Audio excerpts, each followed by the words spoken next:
নমস্কার, আমি অমৃতা। কেমন আছেন আপনারা সবাই? আজ বানাবো চিংসের নুডলস। তার জন্য একটা কড়াইতে কিছুটা জল দিয়ে দিয়েছি আর অল্প একটু লবণ আর একটু তেল দিয়ে দিলাম। এবার ওপর থেকে নুডলসটা দিয়ে দেবো। নুডলসটা সেদ্ধ হতে দেবো। দেখে নিন, আমি এখানে চিংসের নুডলস ব্যবহার করেছি। নুডলসটা আমার প্রায় সেদ্ধ হয়ে গেছে। এবার আমি এটা একটা পাত্রে ঢেলে নেব। পাত্রে ঢেলে নেওয়ার পর আমি এটাকে ভালো করে 2 থেকে 3 বার ধুয়ে নিয়েছি। আর ওপর থেকে আমি অল্প একটুখানি সাদা তেল দিয়ে দিলাম। সাদা তেল দিলে নুডলসটা একের সঙ্গে এক লেগে যাবে না। এরপর একটা কড়াইতে কিছুটা ওপর থেকে তেল দিয়ে দেবো।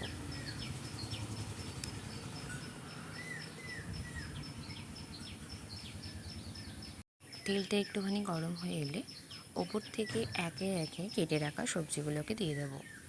প্রথমেই দিয়ে দিলাম গাজর কুচো। আপনারা এখানেতে যেমন সবজি ব্যবহার করতে পারেন। আমি এখানেতে মোট 4 রকম সবজি ব্যবহার করেছি। গাজরটা খুব ভালোভাবে ভেজে নিতে হবে। আর দিয়ে দেবো ওপর থেকে কিছুটা লবণ।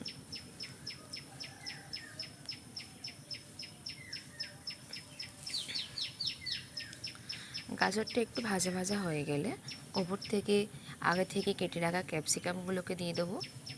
আমি এখানেতে ক্যাপসিকাম আর গাজরটা ঠিক যেমন দোকানে যেমনভাবে চাউমিনে সবজি দেয়, ঠিক তেমনভাবেই গাজর, ক্যাপসিকাম, বাঁধাকপি, বিনস তেমনভাবেই কেটেছি। ওপর থেকে অল্প একটুখানি বিনস দিয়ে দিলাম।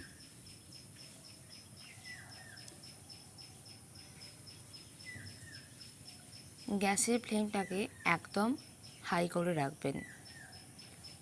যদি হাই করে রাখেন তাহলে সবজিটার মধ্যে একটা ক্রিস্পি ভাব আসবে। ওপর থেকে দিয়ে দিলাম বাঁধাকপি কুচো।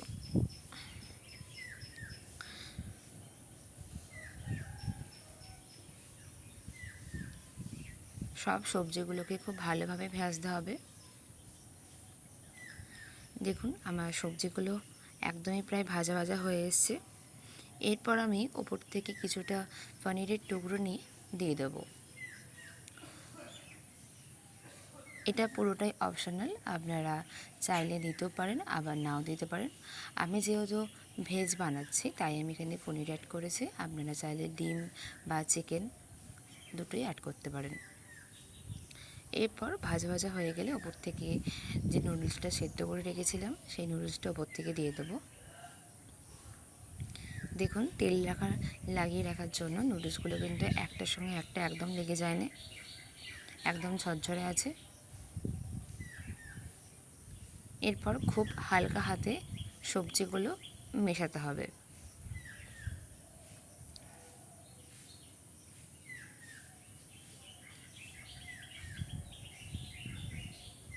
সকাল সকাল বাচ্চাদের ঘরে টিফিন করে দেওয়ার জন্য খুবই সমস্যায় পড়তে হয়। যদি এরকম টিফিন বানিয়ে বাচ্চাদের সামনে দেন তাহলে বাচ্চারা খুবই খুশি হবে।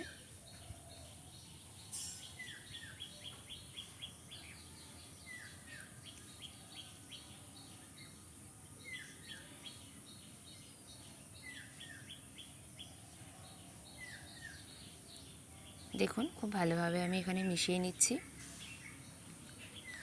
এরপর আমি উপর থেকে দেবো মশলাটা। আমি এখানে চিংসের মশলা ব্যবহার করেছি, দেখতেই পাচ্ছেন।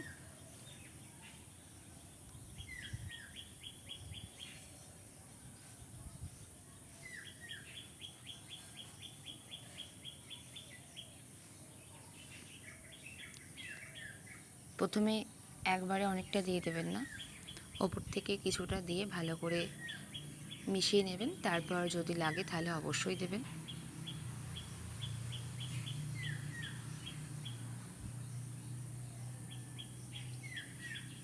খুব ভালো করে নাড়িয়ে নিয়ে ওপর থেকে আরেকটু মশলা দিয়ে দেবো। দেখুন, দিয়ে দিয়েছি। এরপর খুব ভালো করে জিনিসটাকে মিক্স করতে হবে। আমার নুডলস একদম তৈরি হয়ে গেছে। এরপর গ্যাসটা বন্ধ করে দেবো।